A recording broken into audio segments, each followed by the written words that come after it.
전능하사 천지를 만드신 하나님 아버지를 내가 믿사오며 그 외아들 우리 주 예수 그리스도를 믿사오니 이는 성령으로 잉태하사 동정녀 마리아에게 나시고 본디오 빌라도에게 고난을 받으사 십자가에 못 박혀 죽으시고 장사한 지 사흘 만에 죽은 자 가운데서 다시 살아나시며 하늘에 오르사 전능하신 하나님 우편에 앉아 계시다가 저리로서 산 자와 죽은 자를 심판하러 오시리라. 성령을 믿사오며 거룩한 공예와 성도가 서로 교통하는 것과 죄를 사하여 주시는 것과 몸이 다시 사는 것과 영원히 사는 것을 믿사옵나이다. 아멘. 찬송가 28장 함께 찬송합니다. 찬송가 28장 1절과 2절을 찬송하겠습니다. 옥의 근원 강림하사 찬송하게 하소서. 한량없이 자비하심 증량할 기록도다. 천사들의 찬송가를 내게 가르치소서. 구속하신 그 사랑을 항상 찬송합니다. 주의 크신 도움 받아 이때까지 왔으니 이와 같이 천국에도 이르기를 바라네. 하나님의 품을 떠나 죄에 빠진 우리를 예수 구원하시려고 보혈 흘려 주셨네. 아멘. 함께 기도합니다. 하늘에 계신 하나님 아버지, 오늘 아침에 사랑하는 교우들과 함께 주 앞에 나아갑니다. 오늘도 함께 읽을 역대하 그 분량을 순서들고 가면서 주의 뜻을 구별하고 오늘 우리에게 주시는 은혜와 교훈을 살피오니 우리 마음에 필요한 은혜를 부어주시고 깨닫는 은혜를 베풀어 주시사 우리 심령이 하나님과 교제하는 더 깊은 기쁨 가운데 있도록 주여 도와주시옵소서. 이 시간도 함께 해주실 바라옵고 예수 그리스도 이름으로 기도합니다. 아멘. 오늘 함께 살피는 복된 주의 말씀은 9월 18일 주일 매일성경 본문인 역대하 11장 1절에서 23절까지의 말씀입니다. 역대하 11장의 본문은 르호보암 왕이 통치 초기에 어떠하게 했는지 또 어떠한 일이 있는지를 잠깐 요약적으로 기록하고 있습니다. 특별히 다루는 구체적인 사건은 북이스라엘이 여로보암의 반란으로 인해서 반역을 하고 둘로 쪼개져 나가게 되죠. 이제 그런 가운데 르호보암이 이 일을 어찌 처리할 것인가 하는 것에 대한 그의 태도, 이에 대한 하나의 말씀, 그리고 자신에게 속한 남쪽 유다 왕국을 어떻게 정비해 가는지 그런 내용과 관련하여 기술하고 있습니다.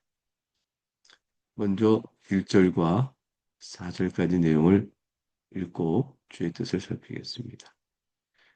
르호보암이 예루살렘에 이르러 유다와 베냐민 족속을 모으니 택한 용사가 18만 명이라.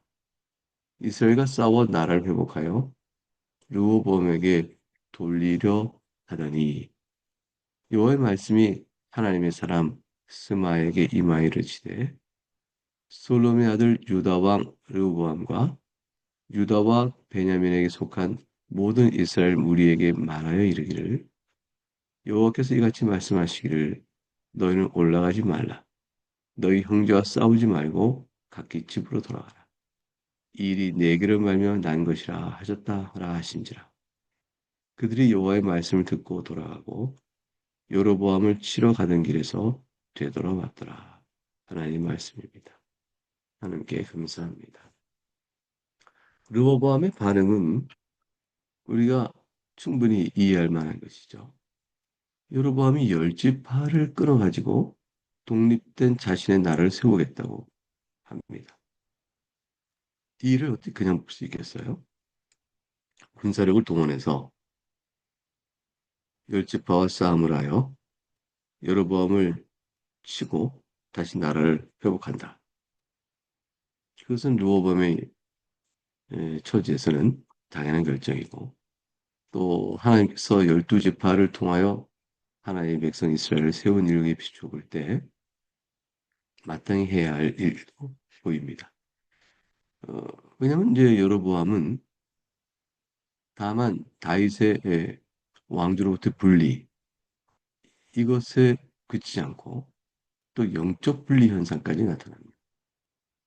뒤에 보겠지만 예루살렘에 세워진 성전 중심적 믿음의 공동체 성격을 자신들이 분열시켜서 자기들 나름대로 금송아지를 섬기며 여호와를 섬긴다는 종교적 영적 분리 현상, 분열 현상을 일으키기 때문에 영적으로 보거나 또는 다윗의 후손을 통하여 왕권을 세워가시는 하나님의 약속, 그 언약에 비춰 보거나 여로보암의 행위와 열두 지파의 행위는 매우 악한 것이라 이렇게 판단할 만한 것입니다. 그러니 여로보암과 열두 지파를 군사력을 쳐서 그들 다시 복속시킨다 하는 것은 명분과 선함이 있는 것이죠. 따라서 여로보암은 이 싸움을 나가기 위하여 군사력을 동원할 수 있었고 또 실제 그 싸움을 감행을 합니다. 하나님께서는 어떻게 보셨을까요? 하나님 사람 스마에게 하나님의 말씀이 옵니다. 그리고 그 말씀은 뜻밖의 돌아가라 라는 것입니다. 싸우지 말라 하셨어요. 유다 왕 르호보암 앞에 솔로몬의 아들이다 라는 말을 붙이고 있는데 그것과 관련하여 하나님께서 이어 말씀하시기를 이 일이 내게로 말면 한 것이라 하셨어요. 그러니까 여로보암의 중심한 열두 지파의 분리는 하나님께서 솔로몬의 죄악에 대한 징계로 말씀하신 내용이 이루어진 것이므로 하나님의 작정의 뜻이 있는 것이고 이것 자체가 징계였습니다. 그러므로 르호보암은 싸워 하나님의 징계를 거슬려 자신의 힘으로 징계로 인한 어려움과 난관을 물리치고 없애버리고 무효화시키고 그리하여 자신이 영광을 취하려는 어떤 시도도 하나님이 행하신 일에 어긋나는 일입니다. 징계는 징계로 다르게 받으며 회개하고 주 앞에 나아가야 하는 것이죠. 르호보암이 할 일은 이 일들이 솔로몬 자기 아버지의 죄로 인하여 나타난 일이요.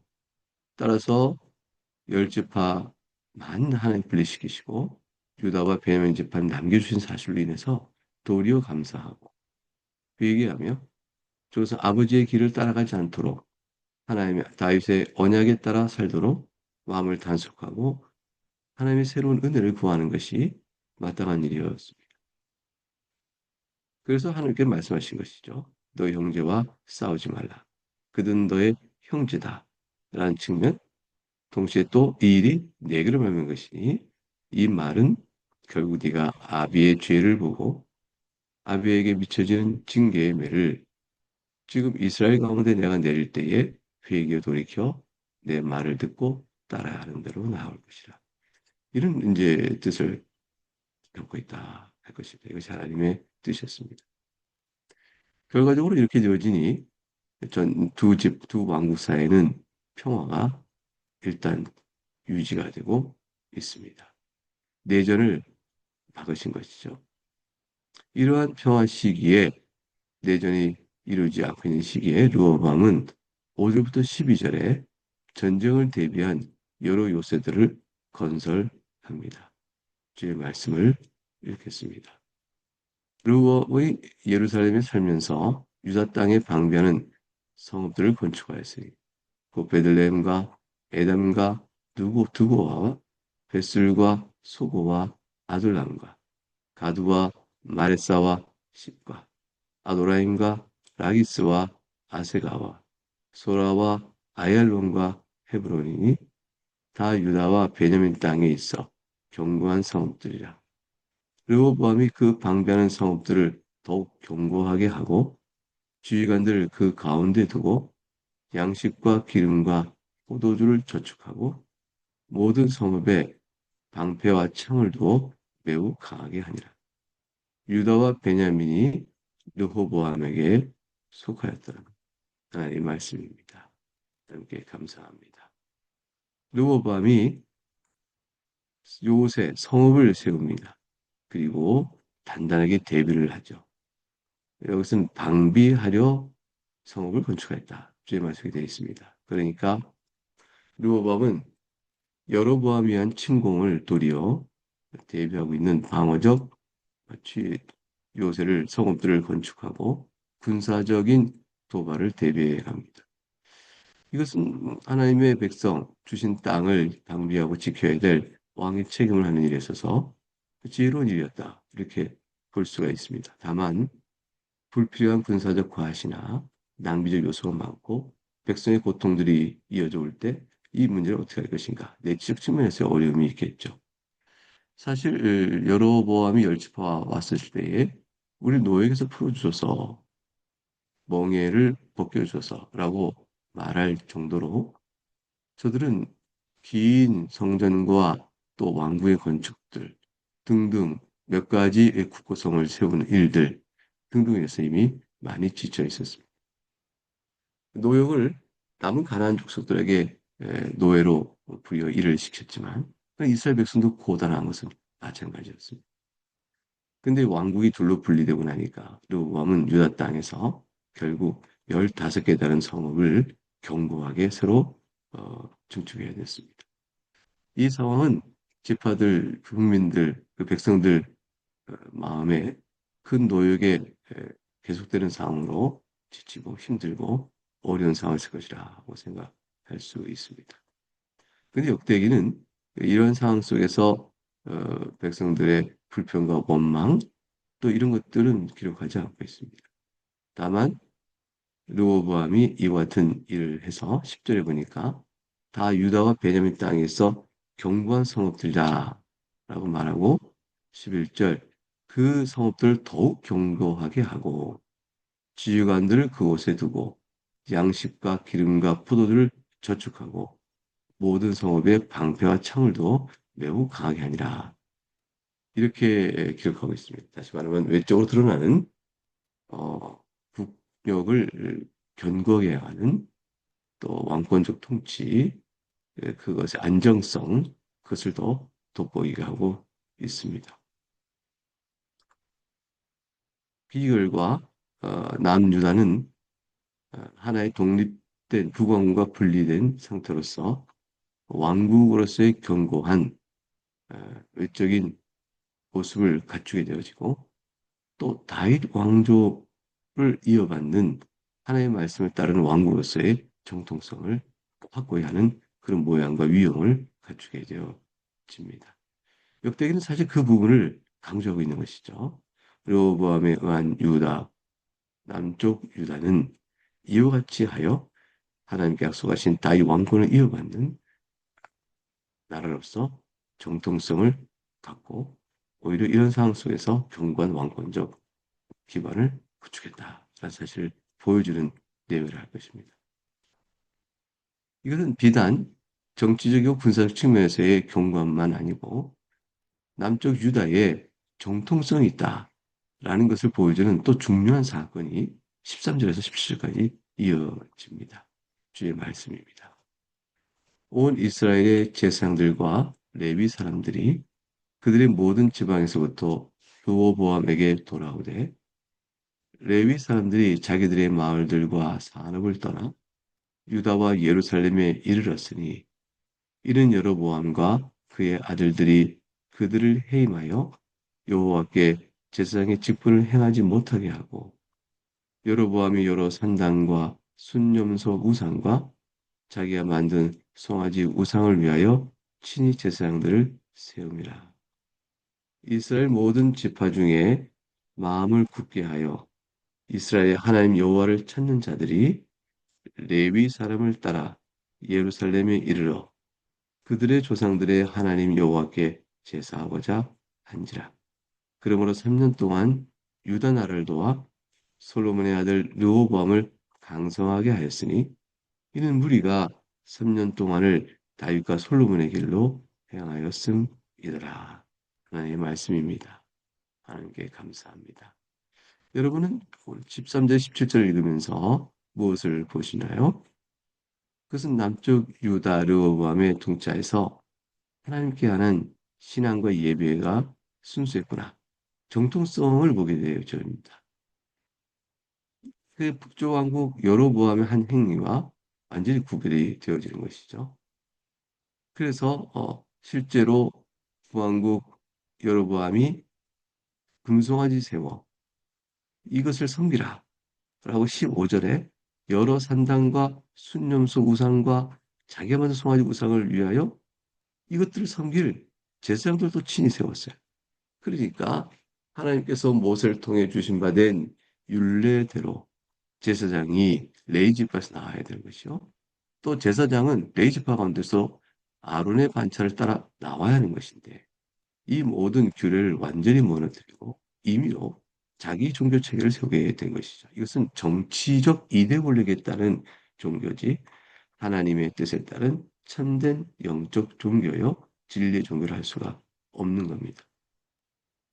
그러니 오늘 본문은 남쪽 유다 르엄의 통치야말로 요 나라야말로 하나님에게 영적인 측면에서 정통성을 갖는다라는 사실을 경고해 보여줍니다. 그리하여 이들은 모든 레위 지파 사람들이 영적 피난을 오게 되어집니다.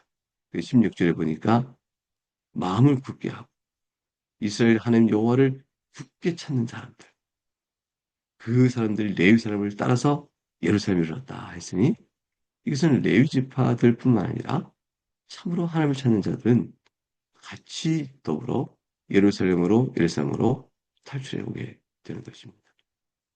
이것은 굉장히 중요한 사실을 우리에게 말합니다. 쉬운 일이 아니었습니다. 왜냐하면 남쪽 유다로 온 것은 형제 국가니까 그냥 이사 가는 것이 아니고요. 자기가 정들었고 삶에 정착을 했던 그 모든 것들을 내려놓고 와서 유다 지파의 한 땅, 한 귀퉁이를 얻어서 다시 삶을 정착해 살아야 하는 실질적인 경제적이요 삶의 저항적인 부담을 갖고 오는 것입니다. 남쪽 유다가 문을 열고 환영하여 오면 여기 땅 살고 여기 살고 다 여러분 살 곳을 마련했습니다. 오소서 이렇게 되는 것이 아니었죠. 결국 저들은 찾아가 오직 하나님 한 분을 믿고 북쪽 이스라엘의 정든 고향이요 땅을 버리고 데려가게 되는 것입니다. 그 여호수아 이후로부터 가나안 땅 정복하여 결국 조상 대대로 살아왔던 땅을 버리고 오직 하나님 한 분을 찾아서 레위 사람을 따라 예루살렘에 이르렀던 이들이 있었다는 사실은 오늘 우리에게 중요한 사실을 보여줍니다. 우리도 믿음을 따라 하나님 앞에 나아가는가 하는 것이죠. 그런데 17절에 보니까 3년 동안 유다 나라를 도와 솔로몬의 아들 르호보암을 강성하겠다. 이는 무리가 3년 동안을 다윗과 솔로몬에게 행하였다라고 되어 있습니다. 그냥 무심히 지나갈 수 있는 표현인 것 같은데 왜 3년 동안이라는 말을 굳이 붙였을까? 라는 생각이죠. 그러므로 유다 나라를 도와 솔로몬의 아들 르호보암을 강성하게 하였으니 앞으로 이들은 솔로몬과 다윗의 길로 행하였다. 이러면 될 일인데 3년 동안이라는 말을 굳이 붙여놓은 것은 3년 이후에 적어도 이들이 오래가지 못한 채 이들도 변질되고 불순종의 악이 생기기 시작했다라는 것을 보여줍니다. 결국은 하나님 앞에서 살아가는 거룩과 영적 순수성이라는 것은 인간의 힘으로는 온전히 못 되고 계속적인 도전과 시련 속에 있게 되고 그 가운데 변절과 타락의 양상이 나타나기도 한다라는 사실을 보여주면서 결국은 남쪽 유다도 하나님 앞에서 새롭게 계속되어질 연약한 자들임을 또 보여줍니다.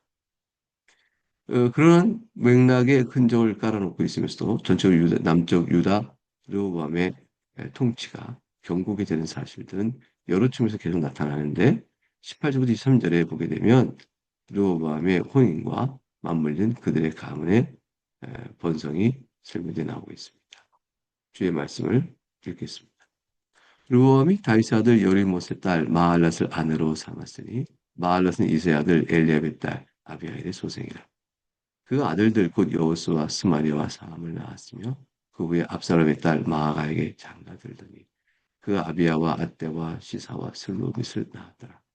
르호보암은 아내 18명과 첩 60명을 거느려 아들 28명과 딸 60명을 낳았으나 압살롬의 딸 마아가를 모든 첫째보다 더 사랑하여 르호보암은 마아가의 아들 아비야를 후계자로 세웠으니 이는 그의 형제들 가운데 지도자로 삼아 왕으로 세우고자 함이었더라. 르호보암이 지혜롭게 행하여 그의 모든 아들들을 유다와 베냐민의 온 땅 모든 견고한 성읍에 흩어 살게 하고 양식을 후히 주고 아내를 많이 구하여 주었더라. 하나님의 말씀입니다. 하나님께 감사합니다. 르호보암이 결혼하여 아내를 얻고 또 자녀를 낳은 이 내용이 나와 있고요. 또 자기 후계를 누굴 세웠는가 하는 것들에 대한 간략한 예가 나와 있습니다. 특징을 보게 되면 르호보암은 다 다윗의 가문 안에서 아내를 얻습니다. 다윗의 아들 여리못의 딸 마할랏을 아내로 그 후에 압살의 딸 마아가에게 장가들다니 이렇게 특징 두 대표적인 예를 드러냅니다. 그 정통성을 계속 강조하고 있는 것이죠. 르호보암은 다윗의 왕권을 이어받은 자로 다윗의 가문 안에서 아내를 얻어 이와 같이 자손을 번성시키고 왕권의 후계자를 20절에 마아가의 아들 아비야를 후계로 세웠다라고 말하고 있습니다. 결국 다윗 왕권의 계승이 선이 이루어져 있다는 사실을 보여주기 위한 것이었습니다. 르호보암이 이 모든 일을 한 일들을 역대기는 평가하기를 지혜롭게 행하였다라고 합니다. 그의 모든 아들을 유다와 베냐민 온 땅 모든 경과 성읍에 흩어 살게 했고 그래서 왕권적 다툼과 권력 다툼으로 인해서 형제간에 안목이 있지 않도록 흩어져 살게 각각의 성읍들을 보내주고 양식을 후해주고 아내를 많이 구해 줌으로 저들의 마음을 다스렸다. 이것은 지혜로운 일이었다라고 말합니다. 결국 르호보암은 자기가 통치하는 통치 권세를 경고케 하고 내치도 이렇게 이어가고 있었던 것입니다. 르호보암은 전체적으로 하나님의 말씀에 순종하여 전쟁이 마땅하다 싶어 행하려고 했으나 하나님의 말씀에 순종하여 그 평화 시대로 들어가게 되고요. 그 가운데서 자기 나라의 왕권을 경고케 하고 그러한 어, 군사적 정치적 정통성을 확보한 가운데 후왕국 이스라엘의 영적인 타락으로 인하여 레위인과 경건한 이스라엘 사람들이 성전 중심으로 모이게 되어진 은혜를 입고 영적 정통성을 확보합니다. 결국 3년 동안 이런 짧은 시간 동안에 아주 강성함을 이루는 구축을 하게 되어집니다. 이 모든 사실을 보면서 우리는 하나님 앞에서 영적으로 또 자기 주변 정리 또 해야 될 일들을 마땅히 해가는 그러한 경건의 인간편에서의 노력 그리고 은혜를 찾아가는 일들이 참 중요하다는 사실을 보게 되어집니다. 이제 앞으로 역사가 어떻게 될까요? 르호보암이 계속 이와 같이 다윗 언약을 약속하신 바대로 하나님의 말씀에 따라 순종해 살아가면 이와 같은 은혜가 더하여 복을 누리게 될 것인데 과연 남쪽 유다는 그러하게 될 것인가? 또 궁금증을 갖고 역사를 계속 살펴보게 됩니다.